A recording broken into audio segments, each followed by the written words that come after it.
Oke, mendekati tanggal 28 kita ngomonginnya banyak utang. Utang mungkin jadi langkah cepat yang biasa dilakukan hampir semua orang untuk menyelesaikan masalah yang berkaitan dengan finansial atau keuangan.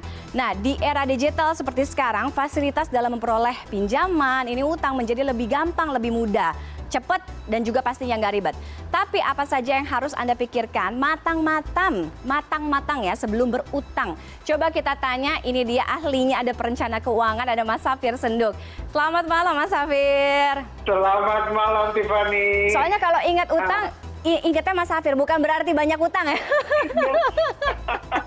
Tapi kalau misalnya ngomongin soal pinjaman ya Mas Safir, kita lihat nih, zaman sekarang minjem duit itu mungkin nggak sesusah dulu. Sekarang tuh gampang banget. Kalau misalnya kita malu mungkin pinjam sama teman kantor karena takut ketahuan gitu ya, atau takut diomongin. Sekarang banyak banget kok itu pinjaman-pinjaman lewat online, lewat daring. Nah, tapi apa sih yang harus dipikirkan ketika kita akan terlibat tuh dalam yang kayak gitu-gitu kan? Apalagi ini mendekati tanggal 28, ini makanya kritis banget nih kita ngomonginnya soal utang. Ya, jadi gini, sebetulnya kalau kita bicara soal utang, kita bisa berada di salah satu dari dua sisi. Kita di pihak yang meminjam atau kita di pihak yang meminjamkan.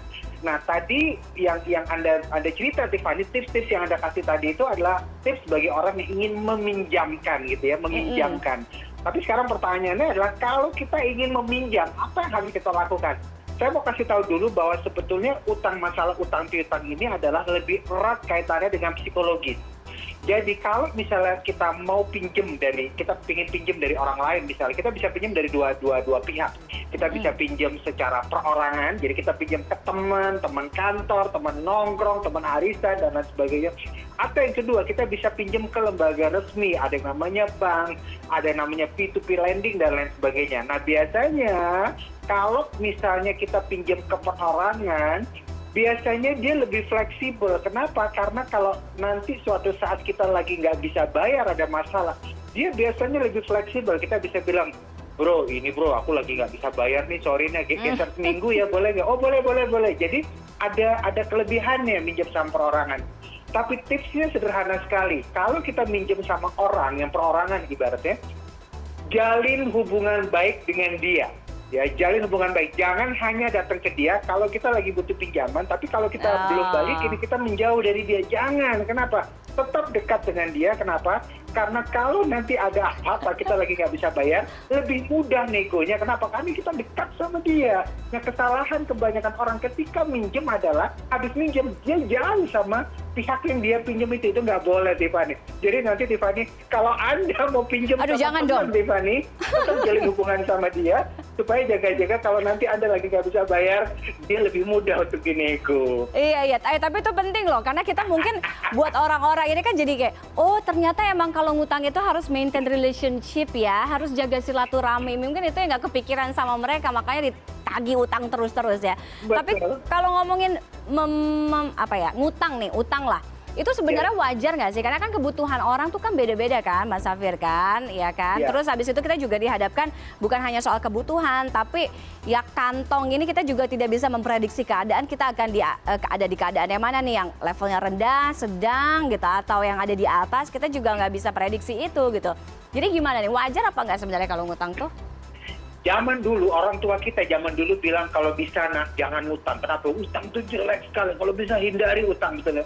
Tapi zaman sekarang, Tiffany, itu sulit sekali kita menghindari utang. Anda tahu kenapa? Karena sedikit-sedikit ada banyak sekali iklan barang elektronik lah, iklan baju dan lain sebagainya.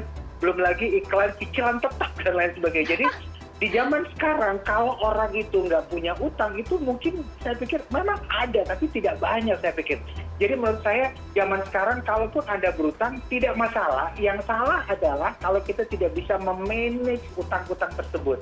Ya, kuncinya itu, manage utang-utang Anda. Kenapa? Bahkan banyak sekali konglomerat atau pengusaha yang seringkali bahkan kadang-kadang mereka tidak bisa buka usaha baru atau tidak bisa ekspansi kalau nggak ada utang.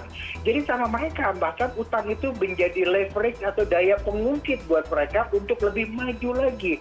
Jadi sekali lagi, kalau zaman dulu mungkin ya haram mungkin, tapi zaman sekarang kalau Anda nggak punya utang bagus, tapi kalau Anda punya utang, sebetulnya zaman sekarang nggak apa-apa, yang penting kita bisa manage pembayarannya lah, ngerti bunganya lah. Kalau misalnya kita punya lebih dari satu utang, bagaimana kita memanage ya?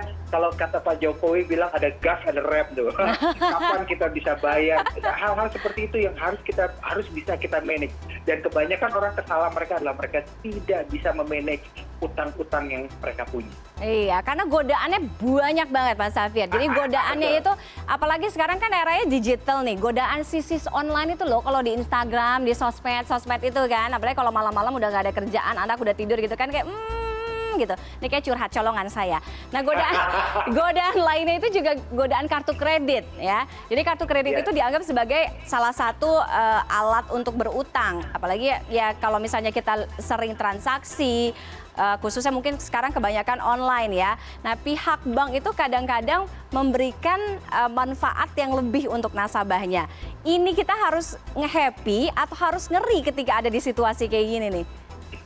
Saya selalu bilang gini, utang itu mengambil atau membeli sesuatu dengan utang kartu kredit dan lain sebagainya, itu mirip seperti diskon, Tiffany. Misalnya gini, Anda lihat baju, harga baju, contoh, dress, gaun, harganya 1 juta, cuma contoh. Kemudian Anda lihat baju itu atau gaun itu diskon 30%. Jadi kalau Anda beli baju itu, Anda dapat diskon 30%. Ini statement saya. Kalau Anda beli baju itu dan Anda lagi nggak butuh, sebetulnya Anda tidak untung diskon 30%, tapi Anda boros 700.000. Betul ya? Karena Anda lagi nggak butuh baju itu. Sebaliknya, kalau Anda lagi butuh baju itu dan kebetulan lagi diskon, maka Anda untung 30%, untung 300.000. Tapi kalau Anda lagi nggak butuh baju itu, sebenarnya Anda bukan untung 300.000, bukan untung 30%, tapi boros 700.000. Nah, cicilan atau membeli sesuatu dengan utang kartu kredit juga kurang lebih sama.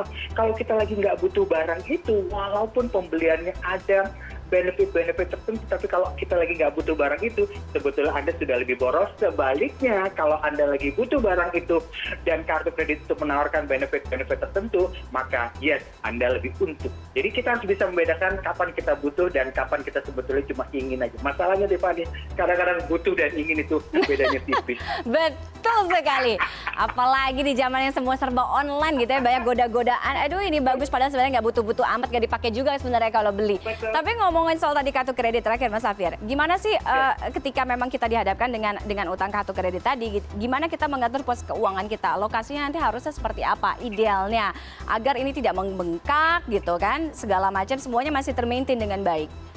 Ya, paling tidak antara 10 sampai 30% income kita bisa kita gunakan untuk membayar kartu kredit kita. Itu yang harus kita lihat ya. Dan kalau bisa begitu kita dapat gaji, katakan Anda swasta ada dapat gaji tanggal 25, bayar tanggal 25, 26 atau tanggal 27. Jangan bayar tanggal 10. Kenapa? Karena kalau Anda gajian, Anda tanggal 25 ada gajian, kemudian Anda niat saya akan bayar tanggal 10, dijamin tanggal 9 udah habis uangnya, Tiffany. Jadi intinya 10 sampai 30% penghasilan dan bayar di depan, begitu Anda dapat penghasilan, setelah Anda bayar sisanya Anda habiskan, terserah, nggak ada masalah.